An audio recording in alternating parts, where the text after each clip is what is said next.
I monitored Elon Musk for 100 days, the psychology behind his success. Elon Musk isn't human.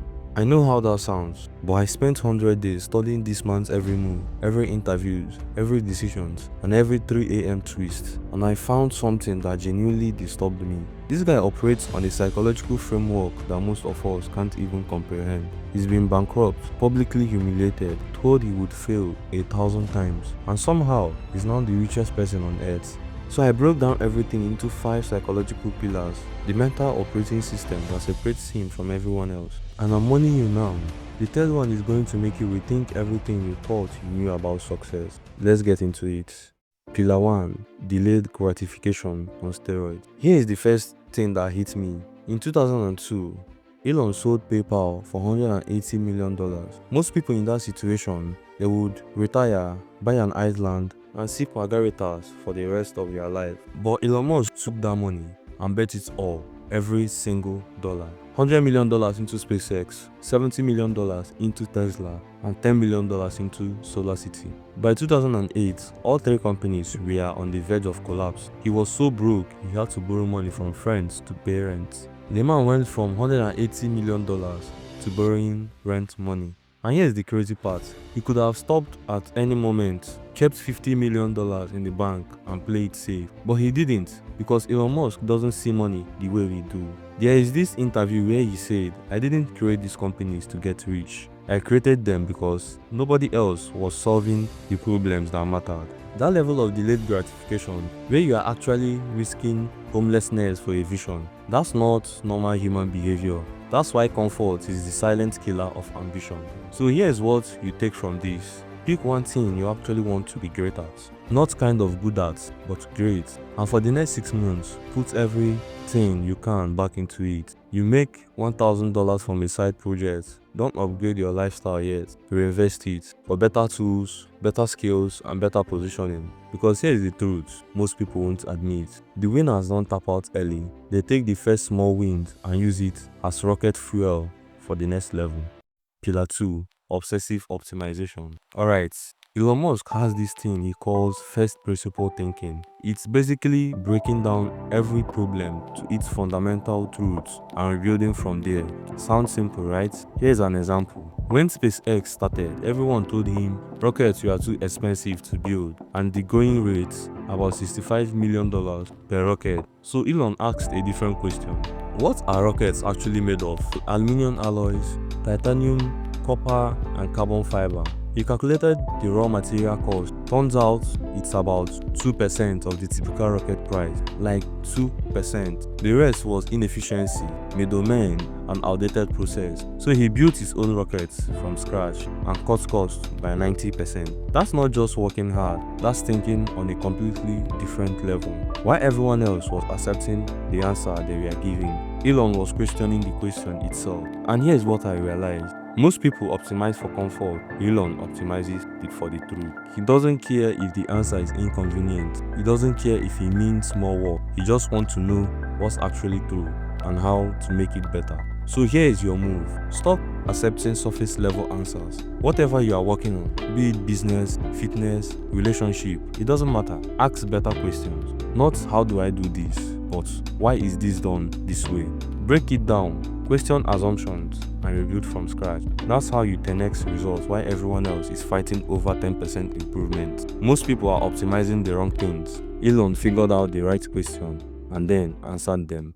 Pillar 3. Pain as fuel. Okay, this is the one I warned you about because this is where Elon Musk stopped being relatable and started being something else. This man uses suffering as a competitive advantage. Let me paint you a picture. In 2008, the entire economy is collapsing. Tesla is bleeding money, and SpaceX has had 3 rocket launches and 3 failures, and is going through a divorce. The media is calling him a fraud, and then investors are bailing. Normal people would fold, admit defeat, and cut their losses. But for Elon, he takes his last $40 million, money he needs to survive, and splits it between Tesla and SpaceX, all in one more time. And he said something in an interview years later that stuck with me. "I thought you would likely fail, but I thought we had to try." Think about that psychology for a second. He knew failure was likely and he did it anyway. Because for Elon Musk, the pain of not trying was worse than the pain of failing.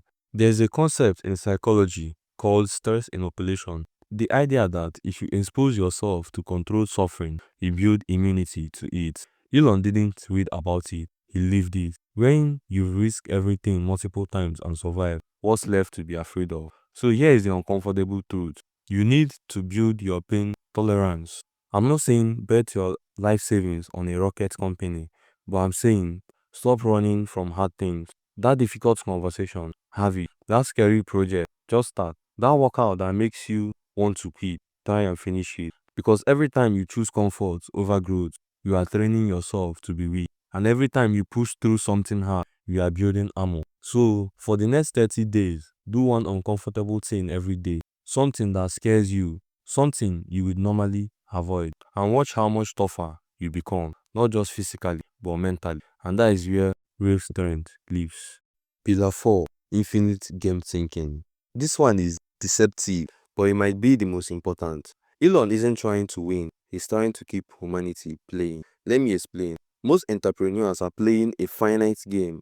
Build a company, get acquired and cash out, then retire at 40. But Elon is playing a completely different game. He's not asking, how do I make the most money? He's asking, how do we become a multiplanetary species? How do we solve climate changes? And how do we make sure humanity survives? There's no finish line to those questions, no retirement plan, and no exit strategy. He's actually building companies to solve essential problems. And here is the psychological shift that makes him dangerous. When you remove the finish line, you remove the fear. Because you are not worried about making it, you are not stressed about competition, and you are not paralyzed by the pressure to succeed. You are just focused on the next move. So here is what you do. Stop chasing goals and start building systems. Instead of I want to make $100,000 this year, ask yourself, what system can I build that generates value consistently? Instead of I want to lose 20 pounds, ask yourself, what habits make me healthier forever?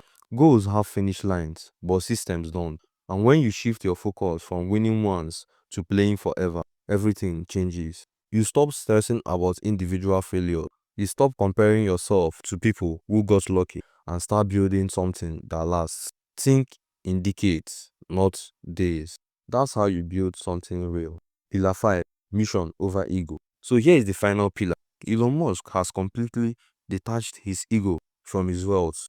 Now I know what you are thinking. He's the richest guy on the planet. How is his ego not attached? Here's the thing. When Tesla stock hit $1 trillion valuation, you know what Elon Musk did? He didn't buy a yacht or buy a mansion. He sold most of his houses, lives in a 50,000 prefab tiny home near the SpaceX facility.